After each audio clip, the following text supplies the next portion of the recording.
Kilometre चला करके गए और शाम को पहुंच करके देखा, कहा क्या हो रहा? कहा महाराज जी शादी की तैयारी। किसकी शादी? मेरी शादी। तेरी शादी नहीं हुई?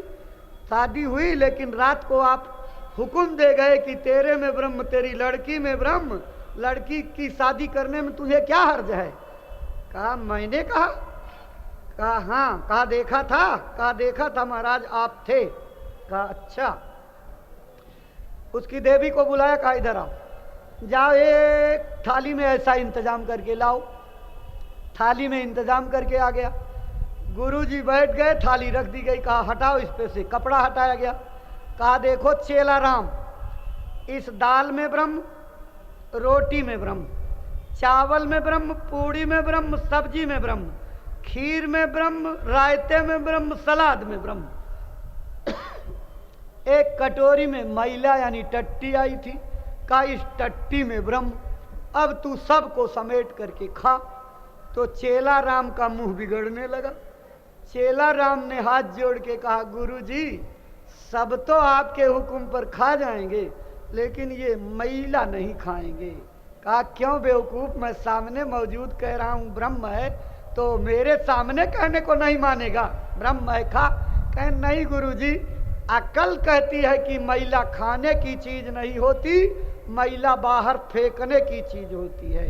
गुरु ने कहा अज्ञानी मूर्ख, हे नालायक, अगर अकल कहती है कि मैला खाने की चीज नहीं होती है, तो जो अकल ये बताती है वही अकल ये बताती है, ज्ञान देती है कि बेटी पैर छूने की चीज होती है, बिटिया के पांव छुए जाते हैं, पूजा की जाती है, न कि उसे औरत बना करके धर्म पत्नी बनाया जाता है। तेरी अकल मारी गई, तेरी बुद्धि कुंद हो गई और तू चला गुरु का भक्त बनने।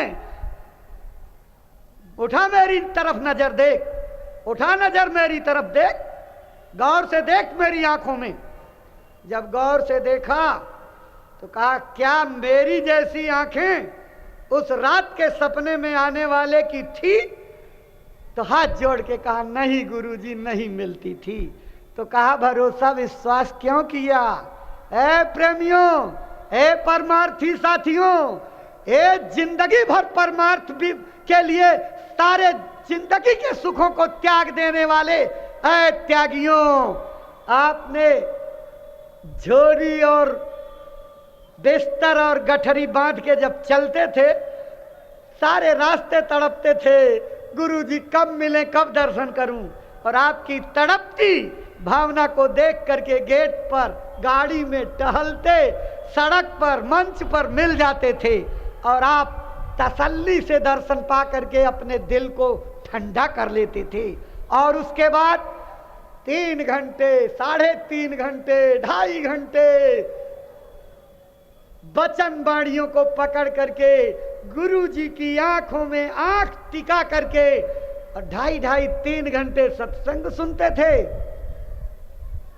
और नजरों से इतनी मोहब्बत आपको, लेकिन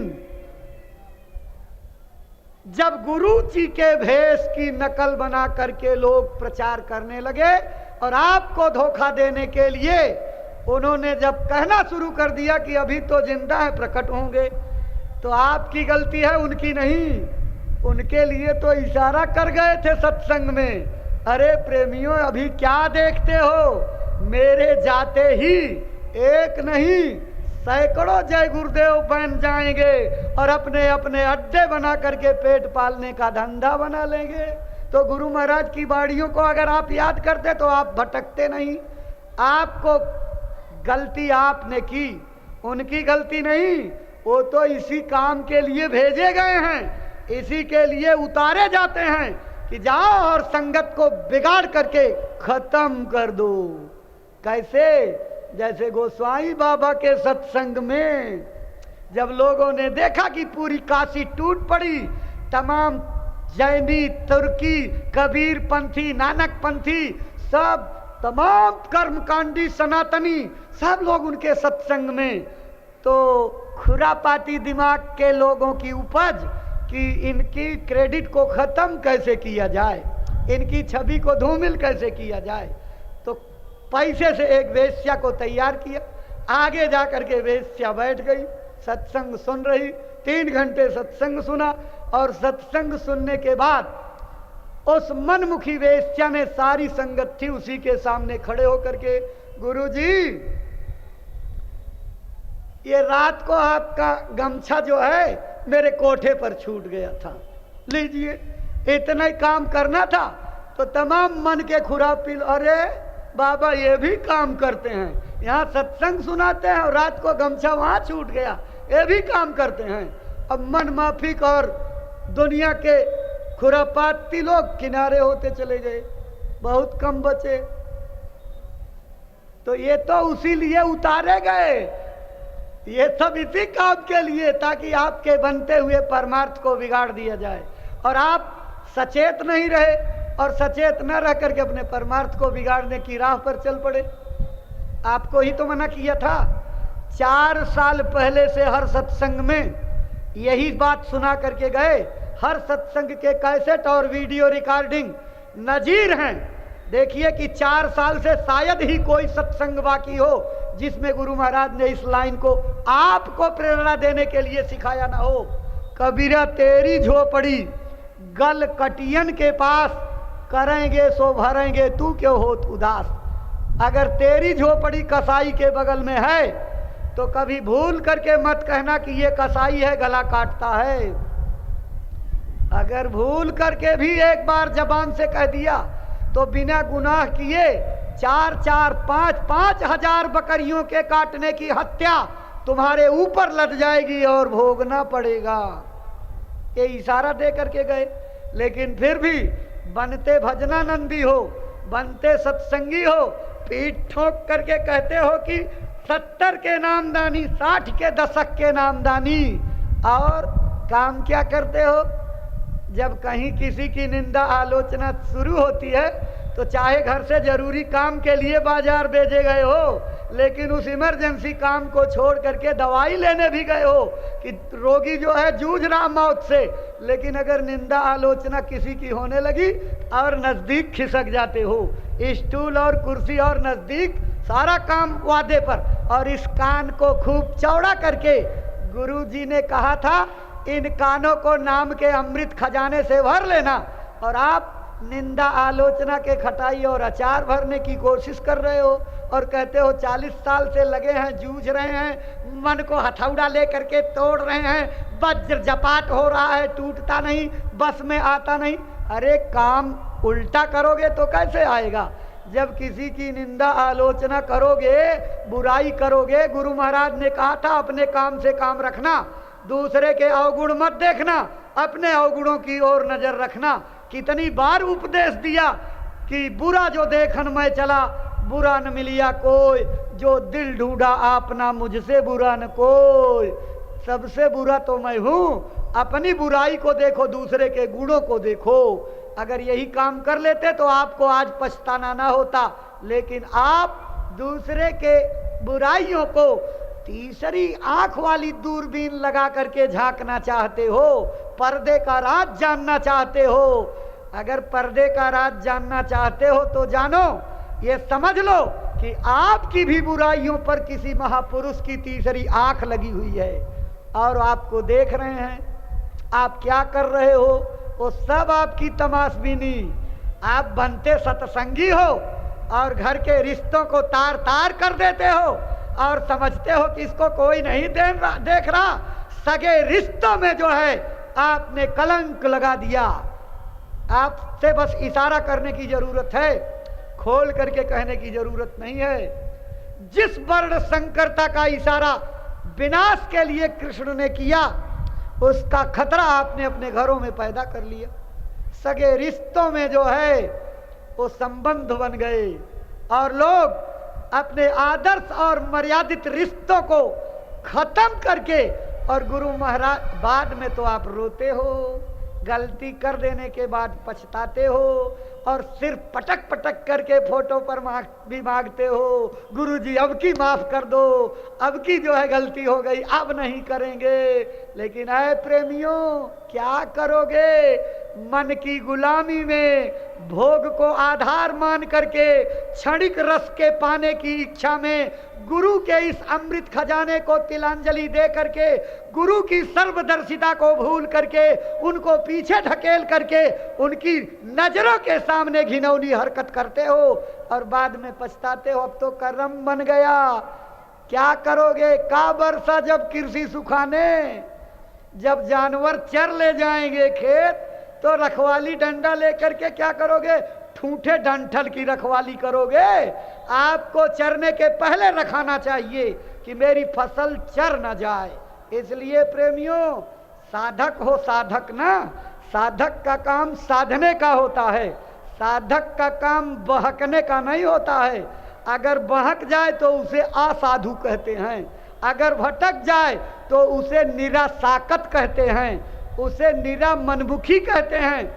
इसलिए आप अपने रास्ते से भटक गए, गुरुमुखता और मनमुखता की शिक्षा को दरकिनार कर दिया। और अब ये सब बात होती क्यों है? होती क्यों है? एक लाइन में इसका जवाब दिया है रामायण में। सारी जिंदगी खटे जा रहे हो, पचे जा रहे हो, मरे जा रहे हो, और कि तकलीफ दूर हो जाए, बच्चे सुखी हो जाएं, घर बन जाए, मकान बन जाए, लड़के बच्चे सुखी रहें, कई पुस्त तक आराम करें, इनको तिरिन तोड़ने की जो है जरूरत न पड़े, इसी मोह में तो मेहनत कर रहे हो। लेकिन ये उद्देश्य आपका पूरा कैसे होगा? यानी घर में खुशहाली कैसे आएगी, बरकत कैसे आएगी, आबाद कैसे होगे, प्रसन्नता कैसे आएगी, अमन चमन कैसे होगा, इसको आपने छोड़ दिया। जिंदगी की सबसे बड़ी मुसीबत क्या है?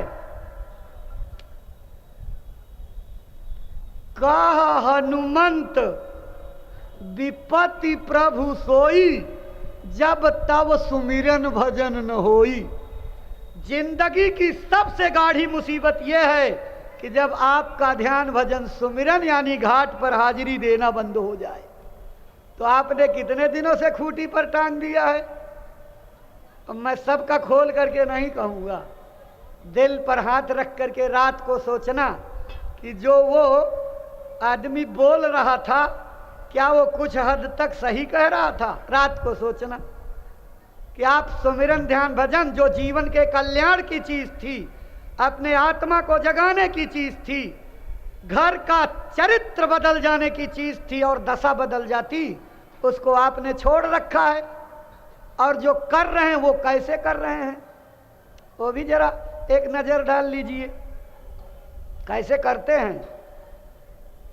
गुरु महाराज ने कहा था कि जब सुमिरन करने बैठना तो दुनिया के सारे कामों की चिंता घर के कोने में डाल करके बंद कर देना, उसके बाद बैठना। पहली शर्त थी उसकी। जब कोई काम ना हो तब भजन ध्यान सुमिरन करना। कोई काम ना हो का मतलब महापुरुष की वाणी है, यहाँ कोई कल्पना ना हो, कोई चिंता ना हो, किसी काम की प्लानिंग ना हो, तब बैठ करके भजन करना। और एक प्रार्थना करना। प्रार्थना किस लिए? भावपूर्ण प्रार्थना से भजन की जमीन तैयार हो जाएगी। अगर खेत जोता बोया न जाए, तैयारी ना हो, तो ऐसे बीज डाल दोगे तो हंसिया लेकर कितना काटोगे? कुछ नहीं, हक हिस्से में आएगा। इसलिए भजन को फसल उगाने के लिए उसमें जो है प्रार्थना रूपी खेत की तैयारी जरूरी है। तो प्रार्थना तो करते नहीं, क्योंकि सोने की जल्दी रहती है। काम से थक करके आते, सो जाते, लोग जगा करके रोटी खिलाते, और उसके बाद जब रोटी ज़्यादा खा लेते। वैसे तो गुरु महाराज ने कहा था कि भूख में एक रोटी कम खाना, लेकिन जब बढ़िया आइटम रसोई में बन जाता है तो जी नहीं मानता, जीभ भी नहीं मानती, और खींचते खींचते कुछ लोग गटाई तक भर लेते, और ज़्यादा होशियार लोग नाक तक भर लेते जो है।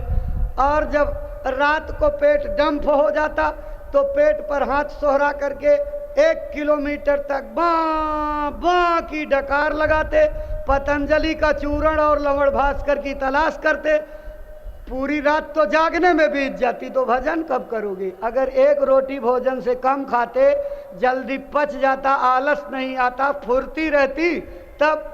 और जब सोने चले तो याद आया कि गुरु महाराज ने कहा था कि अगर नागा करोगे तो कट जाएगा, तो आपने सोचा चलो जल्दी से खूंटी से माला खींचा और बैठे।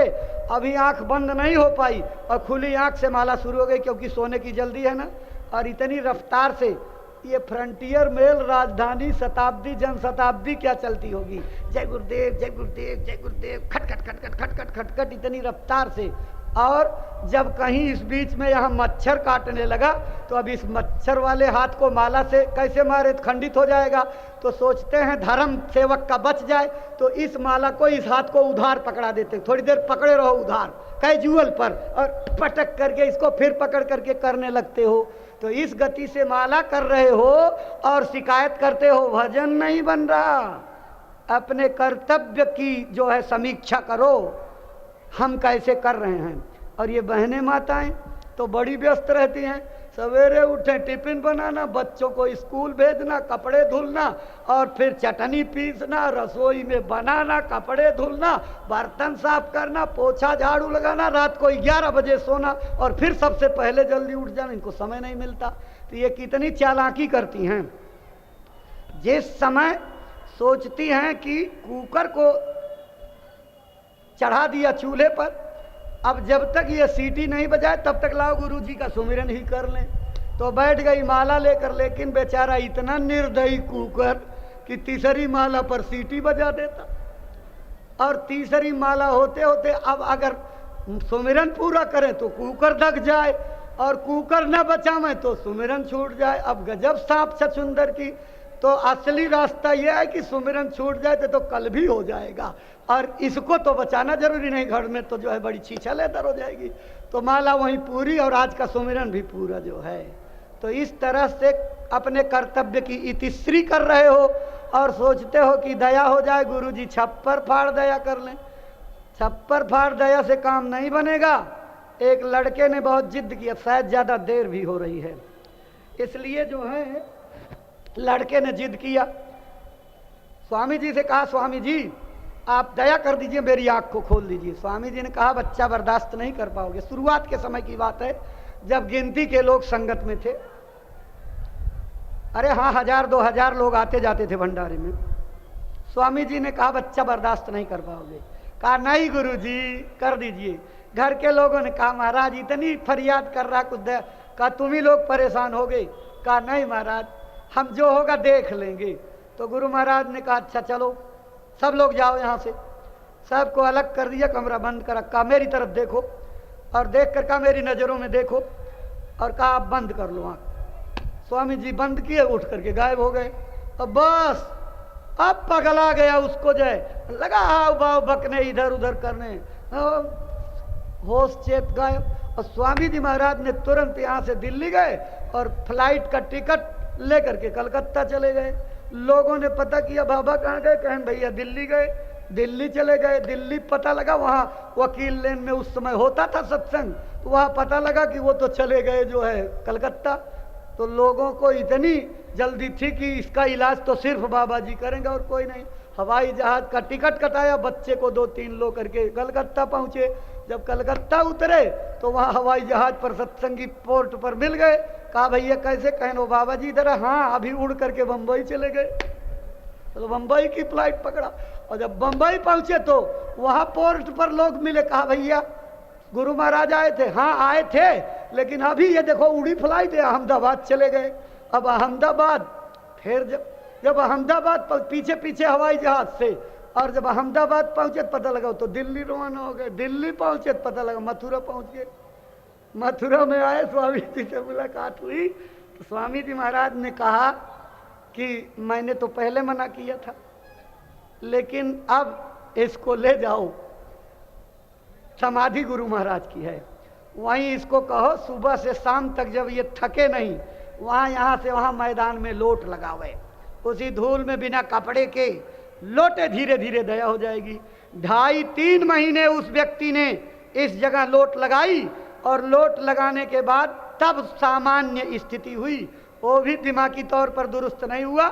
कई साल तक उसका दिमाग और घर वाले परेशान, लेकर के रांची वाले अस्पताल में जाते, महाराज इसका इलाज कर दीजिए। जो है कहने का मतलब महात्माओं से कभी जिद नहीं करनी चाहिए, महात्मा से कभी उनकी मौज को निहारना चाहिए। इसलिए प्रेमी भाई बहनों, आज देर हो रही अब, इसलिए आप भी जो है ऊब जाएंगे, धूप भी बढ़ रही है, इसलिए अपनी बातों को यहीं पर विराम देंगे। आप रहेंगे फिर गुरु महाराज के बाड़ियों की जो उनकी मौज मर्जी होगी उतनी चर्चा होती रहेगी। यहीं अपनी बाड़ी को विराम देंगे और बीच में जो झोली वाले बैठे होंगे उनसे और लोग बैठे रहेंगे। ये झोली वाले भाई उठ जाएंगे गुरु महाराज की गौशाला के लिए, जो सेवा के लिए इशारा किया था गुरु महाराज ने। ये एक बात दिमाग में रखना कि गौशाला की सेवा, गौएं तो आपके इलाके में भी मिल जाएंगी, लेकिन यहाँ की गौओं की सेवा के लिए जो आप करोगे वो आपके लिए लाभकारी कैसे होगा? गुरु के वचन फलेंगे फूलेंगे, वचन ही फलते फूलते हैं। ये जो जलवा आपके सामने दिखाई पड़ रहा, ये दादा गुरु के फलते फूलते वचन का नतीजा है। और ऐसे ही गुरु महाराज के वचनों का आप भी पालन करोगे तो ये सारी दुनिया में गुरु महाराज के वचन फलते फूलते नजर आएंगे। गुरु महाराज ने कहा, ये मेरी गायें ये जान से प्यारी, जरूरत पड़ी तो मैं इनके लिए भीख मांग करके इंतजाम करूंगा, लेकिन बेचूंगा नहीं। उन्होंने आपको एक रास्ता बना दिया, इस रास्ते के द्वारा आप जो है उन वचन का पालन करिए, और वचनों का पालन करते रहोगे तो आपके लिए गुरु की दया बरसती रहेगी। इसलिए गायों की सेवा के लिए अपनी गाढ़ी कमाई का कुछ न कुछ अंश इस झोली में जरूर डालना। आज वो नौबत नहीं है, ये सत्संग के आखिर दिन की नौबत कि आपका सब झड़ जाता है, तब कहा जा सकता है कि झोली को हाथ जोड़ करके प्रणाम कर लेना। लेकिन आज झोली को हाथ जोड़ करके प्रणाम करने का मौका नहीं है। आज अपने जेब से निकाल करके इस झोली में गुरु महाराज के गौओं के निमित्त जरूर डालिए। अरे रोज डालिए, हर सत्संग में डालिए, गुरु का इससे दर्शन का फल मिलेगा आपको। इसलिए इस सेवा को करिए और व्यवस्था के लिए आपसे